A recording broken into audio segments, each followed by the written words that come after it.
একটু আসতে চাই থাইরয়েড ক্যান্সার নিয়ে। মানে অসংখ্য ব্যক্তি কিন্তু থাইরয়েড ক্যান্সারে আক্রান্ত, কিন্তু এই বিষয়গুলো অন্যান্য যে ক্যান্সার যেমন ব্রেস্ট ক্যান্সার, ফুসফুসে ক্যান্সার বা ব্লাড ক্যান্সার বা অন্যান্য ক্যান্সারগুলোর মতো কিন্তু এত প্রকাশ্যে আসছে না, কিংবা আমরা এত এই বিষয়টা নিয়ে সচেতনতা বৃদ্ধি করতে পারছি না।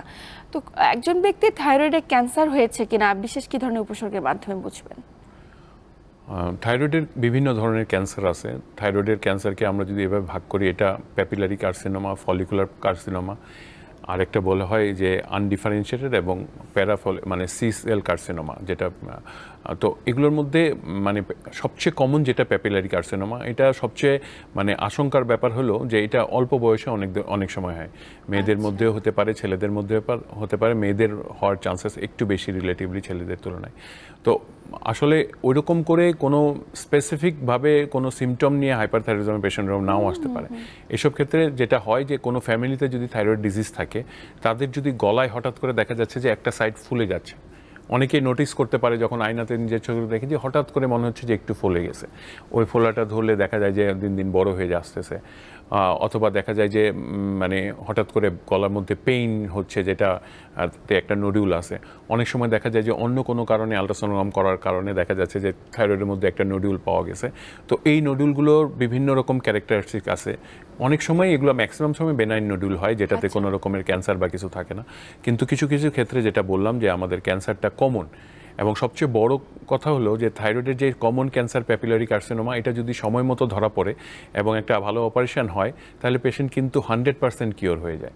অনেক সময় এটা যদি মানে একটু বেড়েও যায়, অনেক সময় আমরা দেখা যায় যে কোনো সময় ছড়িয়ে গেলেও আমরা ক্যান্সারের পর রেডিওআয়োডিন থেরাপি বা কেমোথেরাপি দেওয়ার পরে অনেকেই কিন্তু আমাদের থাইরয়েডের রোগী যারা একদম সম্পূর্ণভাবে আপনার সুস্থ হয়ে যায়, ক্যান্সার মুক্ত হয়ে যায়।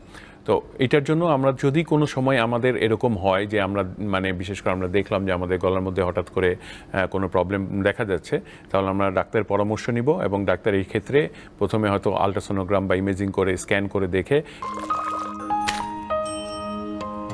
দুধের পরিপূর্ণ পুষ্টির সাথে কফির দুর্দান্ত কম্বিনেশন। আরটি কফি মিল্ক, কফির ঘ্রাণে জাগুক প্রাণ।